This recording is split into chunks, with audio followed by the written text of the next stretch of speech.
Good afternoon.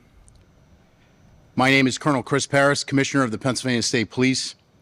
I'd like to introduce several members in the party behind me. Lieutenant Colonel George Bivens, Deputy Commissioner of Operations.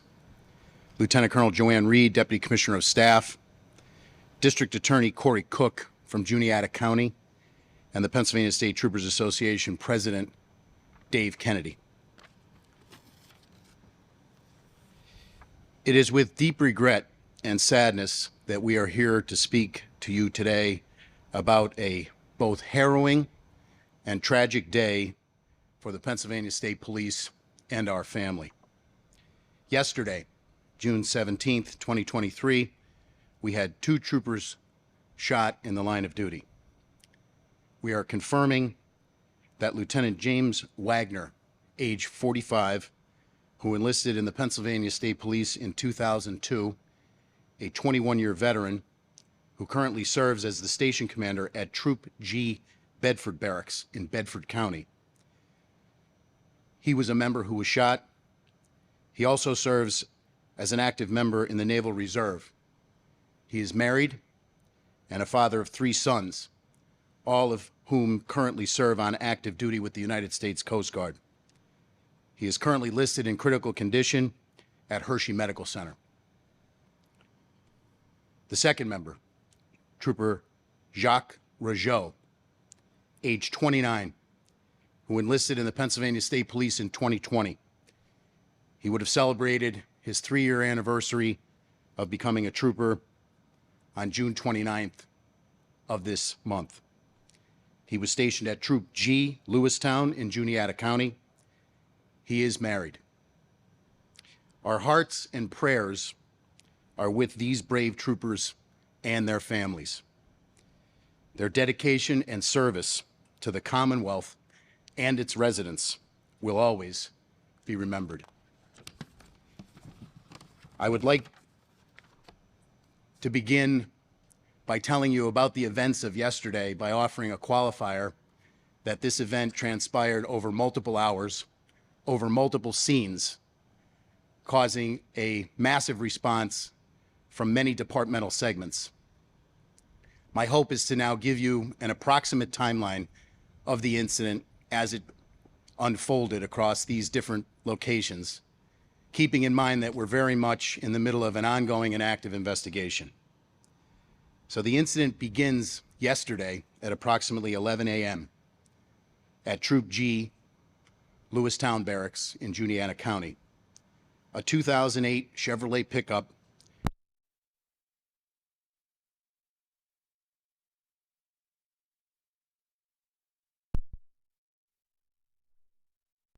arrived in the parking lot of the barracks at Lewistown.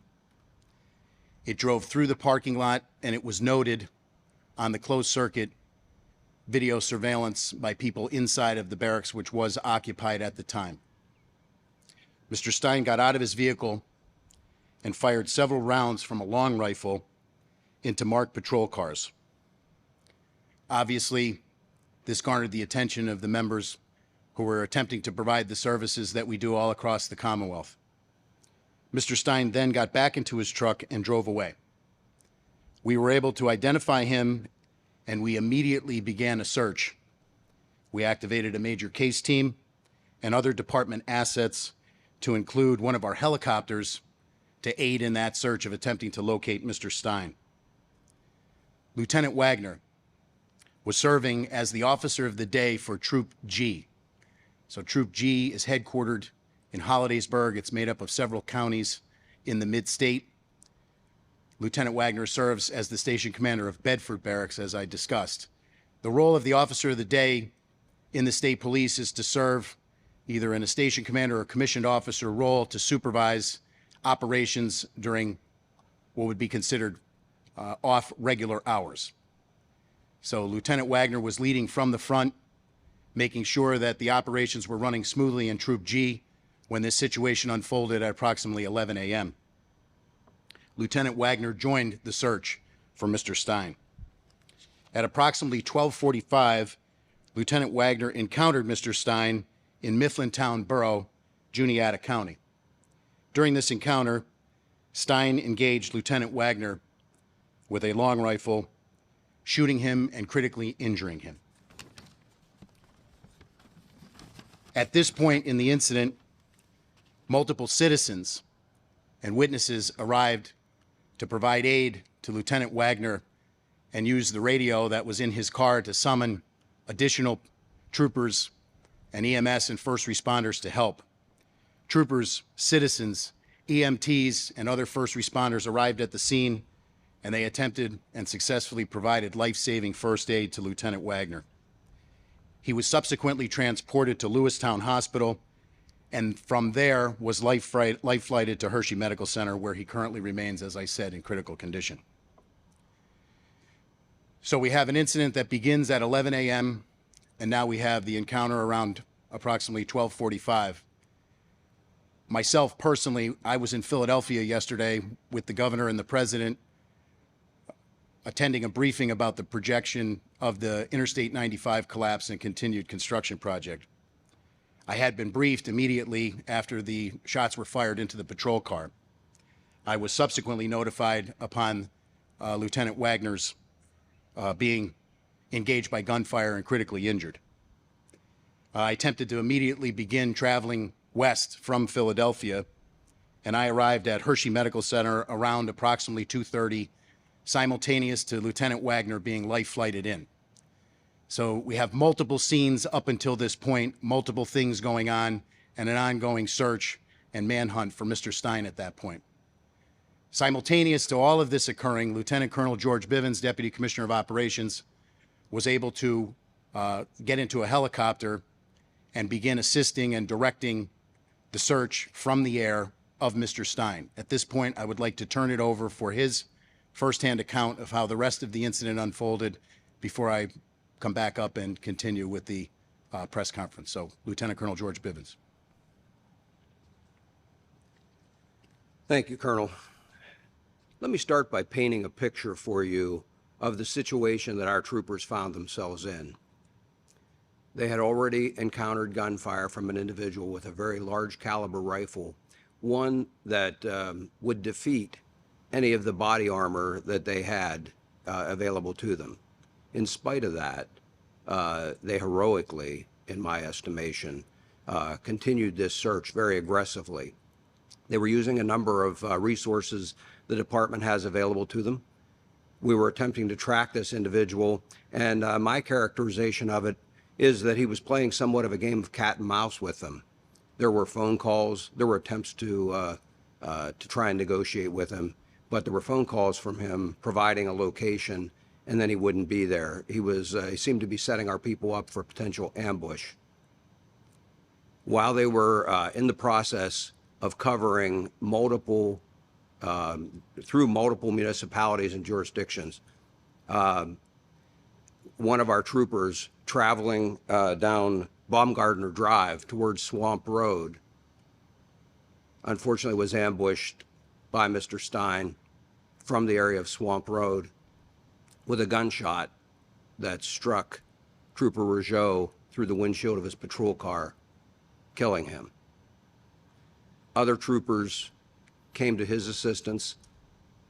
Stein escaped down Swamp Road, got into a somewhat still rural but residential area, some woodlots and things in there, and our people were attempting to locate and flush him out of there. One or more of our members engaged him, did flush him out. I was overhead at that point with a helicopter, and we were able to coordinate getting additional patrols to try and intercept him. What I witnessed, and I will tell you in my many years with the Pennsylvania State Police and many serious situations, was one of the most intense, unbelievable gunfights I have ever witnessed. As Stein drove through a field, approached Harshberger's store and a small restaurant there, he drove to the parking lot. There were people in the lot that were patronizing that business. Our troopers put themselves between those people and by force with their vehicles and by engaging him, forced him away from the business and back out toward Baumgardner Drive. There was an exchange of gunfire in the edge of that parking lot. Stein then drove across Baumgardner Drive through a residential yard and garden and became stuck against a row of trees on that property, with our people continuing to engage him.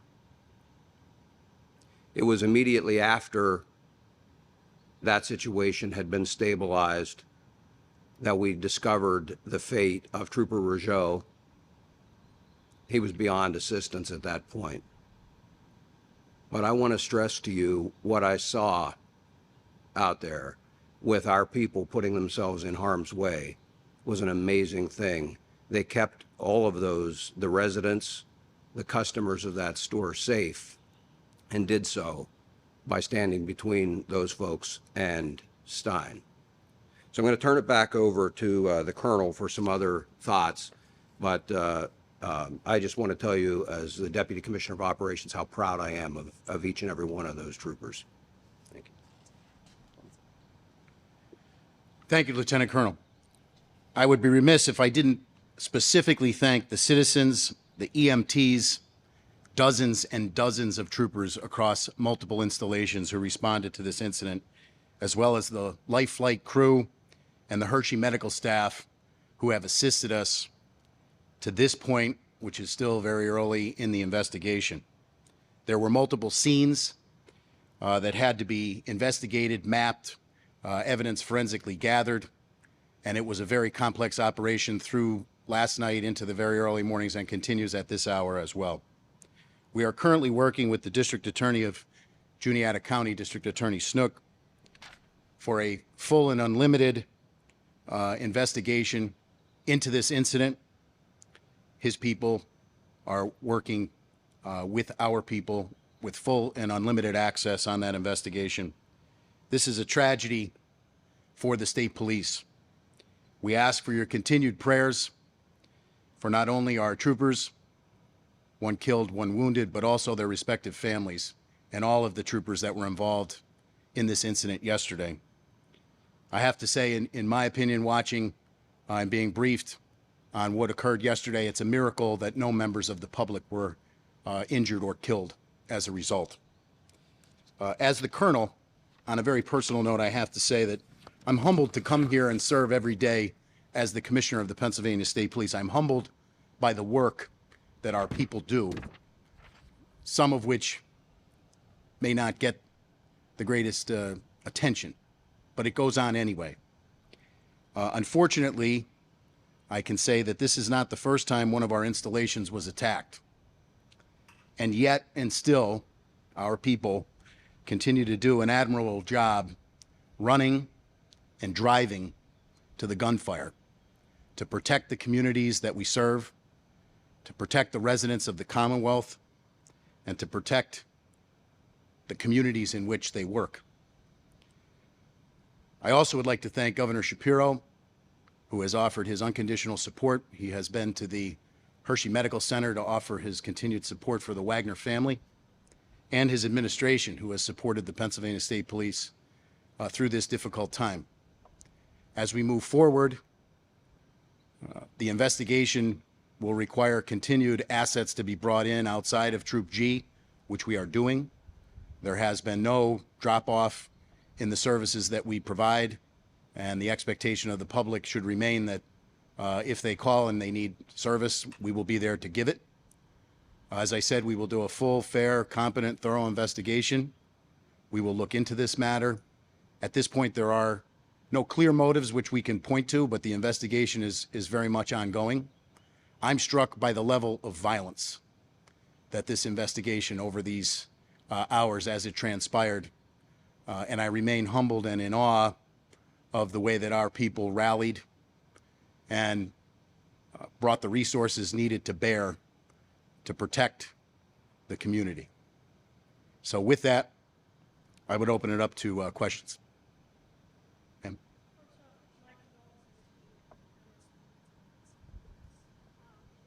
Was Stein known to Pennsylvania State Police or police at all prior to this incident? At this point in the investigation, I really only feel comfortable that we're working on the timeline, and obviously there's a full focus of the investigation into the not only immediate time frame leading up to this, but also what the entire operational picture of Mr. Stein looked like. Spell the name of the trooper that passed as well. Sure. I just want to make sure we have that correct. Lieutenant Reed will get it to you. We also have a photograph. Any verbal exchange between Stein and officers at any point? I would allow that question to Lieutenant Colonel Bittman. Stand by.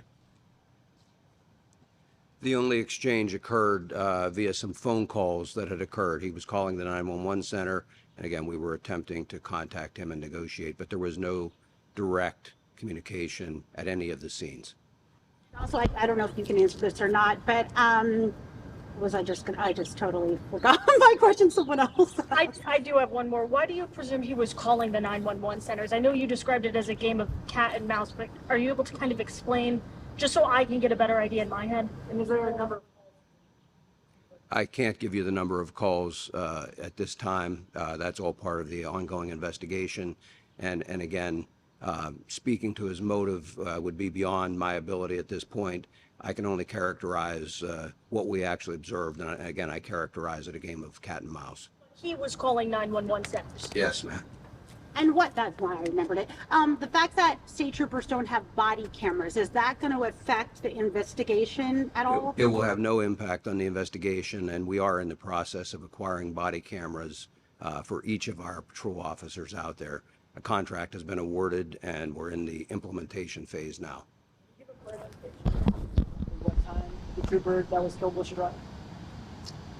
That would have been about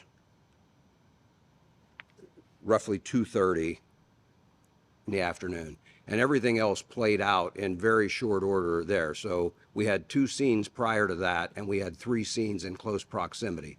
The scene where he was shot and killed, another scene just out Swamp Road near another residence where troopers engaged him, and then finally back near the restaurant and the final resting point.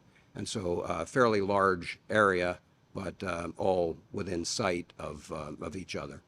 And there were people inside of the restaurant at the time, right? And they were told to lock down in place. There were people inside the restaurant, and yes, they did lock down. We tried to keep, people got out of the parking lot, and our troopers were in the lot then. Were they inside? Do you know? Or They were not kept inside for a long period of time. Once the scene was safe, they were out. They did remain on site for a little while because we needed to process that scene, and we had shell casings and evidence that needed to be collected that could have been disturbed. We also had some crashes, some of our patrol cars. I mean, it was such a fluid situation that our patrol cars, our members were literally bailing out of the cars while they're moving.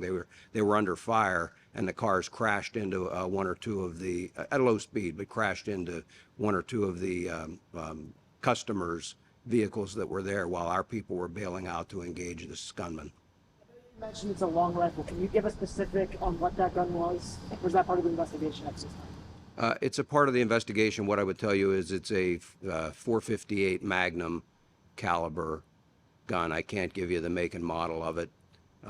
I would tell you that it is a exceptionally large caliber rifle for that would customarily likely be used for very large game hunting. What about Mr. Stein's mental state during the whole thing? Was he having seemed like he was having a breakdown or anything like that? Again, that'll be part of the ongoing investigation.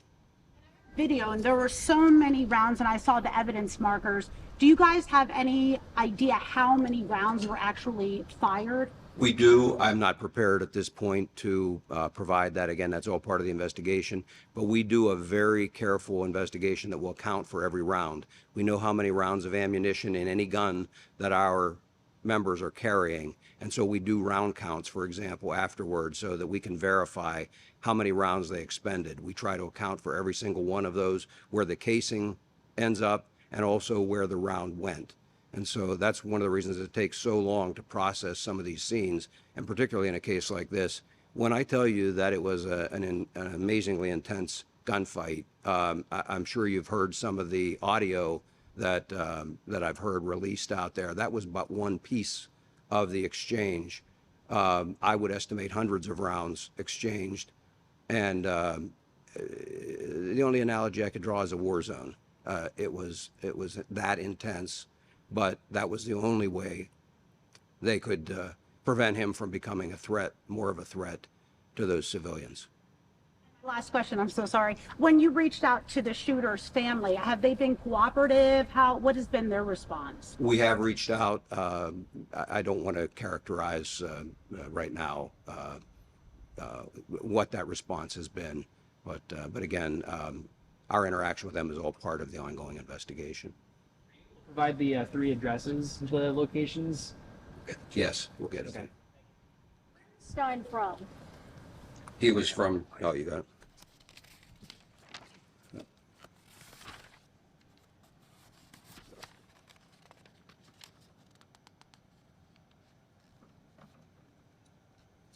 Stein was a resident of Thompsontown, Pennsylvania, Juniata County. And the vehicle that was involved was registered to him, which was very preliminarily and then ultimately verified to be him after he showed up at the barracks through the video surveillance that we have. Again, not to belabor, but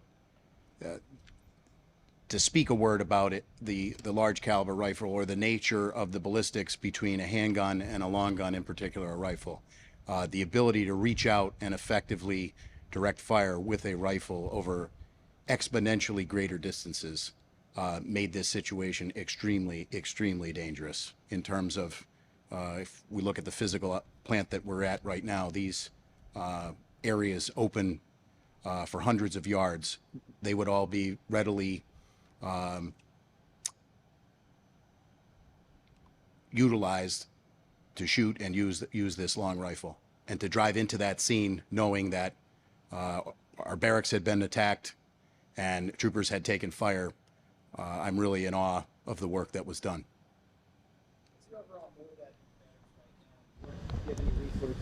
Absolutely. I'm glad you asked that question. So Say Please maintains a very robust members assistance program. We have several full-time members who are engaged right now. We obviously have a family in need at Hershey Medical Center. They are being taken care of. We obviously have a grieving family that is being taken care of. We have a line of duty funeral to plan. We have an investigation to continue on site. I will tell you that I had the opportunity after being at Hershey Medical Center to interact with several of our people just to check and see how they are doing. And my advice to them was to make sure that they are taking care of themselves and their families. Today being Father's Day, I tried to wish them a happy Father's Day for those to whom it applied. We will continue with psychological services to include a psychological diffusion and a debriefing, as well as other steps, the tactical assurance program, all part of the ongoing investigation as we move forward to look at everything that occurred here. In the long term, unfortunately, having been part of an incident like this before, I would characterize our people as exceedingly resilient, but at the same time, very human. And my personal advice to them last night, which I know has been echoed through those formal channels of the Members Assistance Program, is pay very close attention.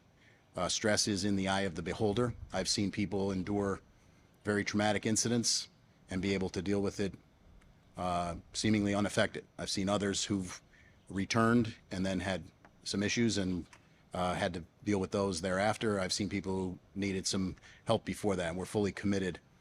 And I can't underscore again, dozens and dozens of troopers responding from all different locations, multiple troops to provide assistance. And it was a very chaotic and, as I said, the two words that stick out to me are tragedy and harrowing. It was a tragic and harrowing day.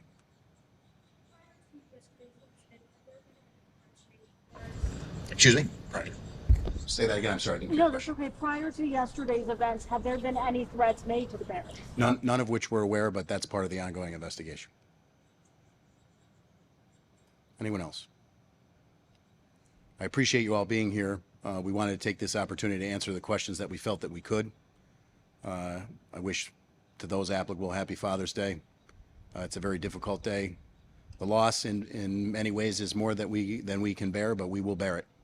But we ask for your continued prayers and support. And again, I can't say enough about the people in the immediate location of this incident. I mean, this was, as Lieutenant Colonel Bivens said, as harrowing as it gets. Thank you very much.